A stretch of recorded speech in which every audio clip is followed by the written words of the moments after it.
anything that was going to happen with the commercials had to be very specific to the world of the Matrix. Trinity's car coming along. Twins behind, no gunfire. Gunfire!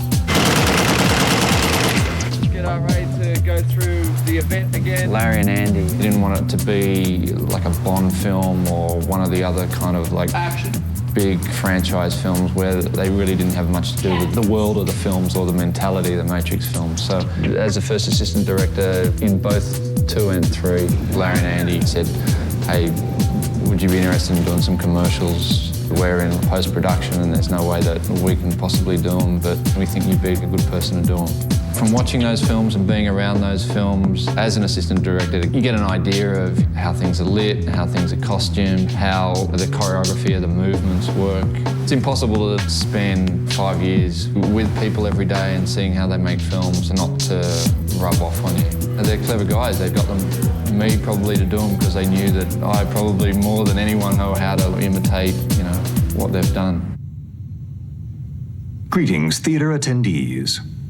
Right now, as you sit in your comfortable seats, viewing your filmed entertainment, perhaps enjoying something from the concession stand, consider this.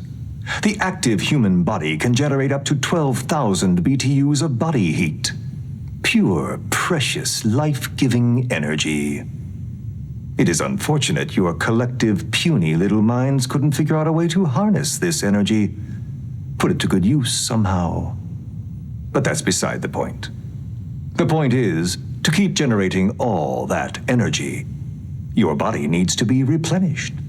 So, drink your Powerade. We have quotas to meet.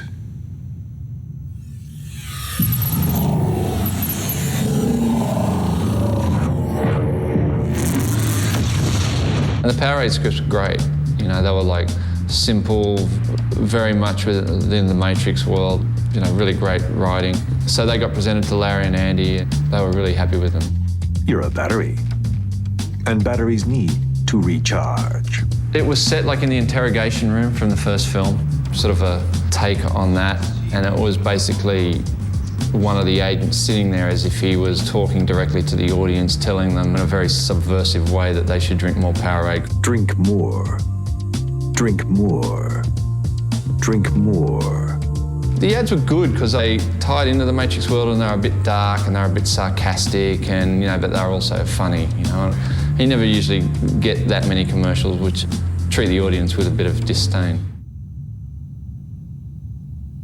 Drink more.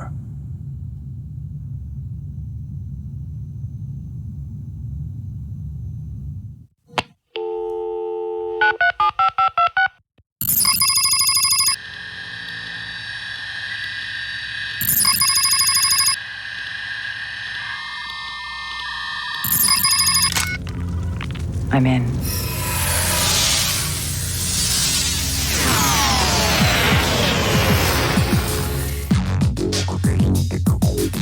In the Matrix, Neo and Morpheus, they took on a phone that is essentially a phone that exists in the Matrix that was designed by the brothers and by Owen Patterson. Operator, get us out of here, Link. We set about in 2000 to design a telephone that would fit in with Reloaded and Revolution. I did a couple of sketches and then Simon Merton turned those into a beautiful drawing, which was a telephone that the top would flick out. And the sense of the phone was like a gun, like the handle of a gun, and the mechanism was almost like a flick knife or something like you're cocking a gun. So you clicked the button and the piece shot out. And then we added the fact that you could pull the battery compartment out and it looked almost like a cartridge. So you could load the telephone with a new battery and it was almost like loading a magazine. After Matrix, a lot of people expressed interest in getting hold of that telephone that we had in the first film. And they didn't exist. So we thought this time, a lot of people would be interested in having this telephone, particularly if it felt like it was something from the Matrix. And so we were really keen to, get a manufacturer to create our telephone so we could see this prop turn into a real practical object. You should make these and the car feels sturdy, feels powerful. We approached various companies to see who might be interested in manufacturing, but Everyone said it was technically just too difficult to make a telephone like this. Eventually, Samsung came around to thinking that this is a telephone that they could make, they could manufacture. The drawings and the construction drawings were sent to Samsung along with the kind of images of what we thought it would look like. So they took those and used those to make a prototype of their phone. It's quite an interesting piece of design. I need to download the Hotwire motorcycle. So you'll be able to connect to the net. You'll be able to have a very high sound quality. The colour screen's fantastic, it's a really high quality screen. You'll be able to download images, or the phone would come with images from the Matrix. Essentially, it's the same phone. They've done a great job.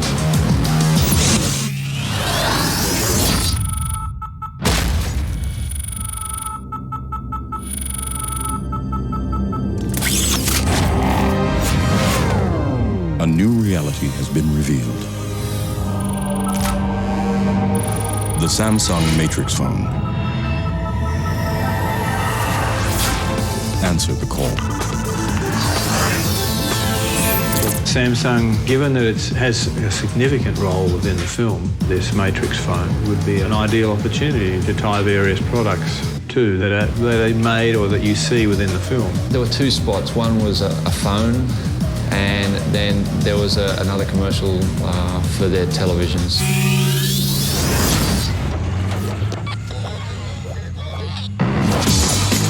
You cannot escape the Samsung 40-inch LCD flat panel TV with revolutionary DNIE picture enhancement. Welcome to the new dimension.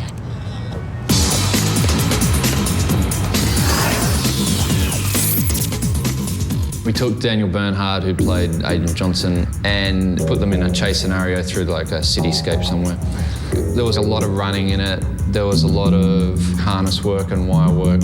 When you're doing something like that, it's good to have someone who's done it before. And the great thing about Daniel was he was really amped about that character that he plays in the films. And again, anything to reinforce that character he was happy to do.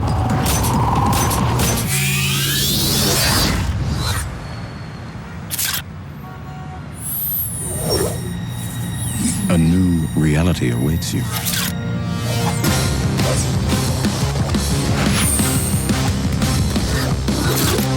The Samsung rotating camera phone. Answer the call.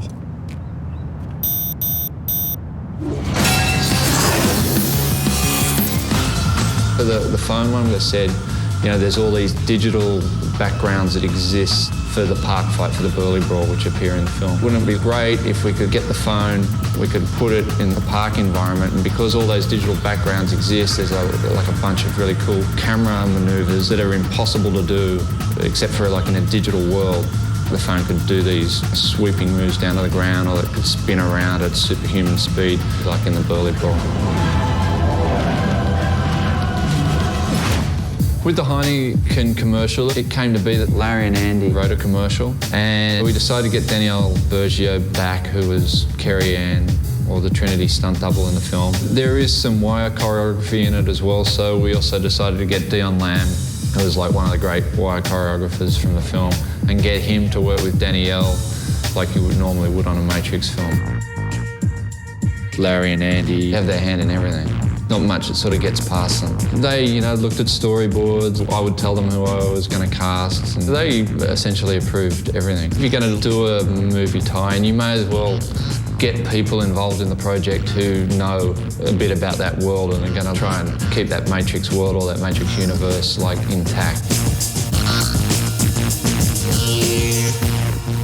In essence, it's like you're all a bunch of walking, talking, living, breathing, stinking, disease-ridden batteries.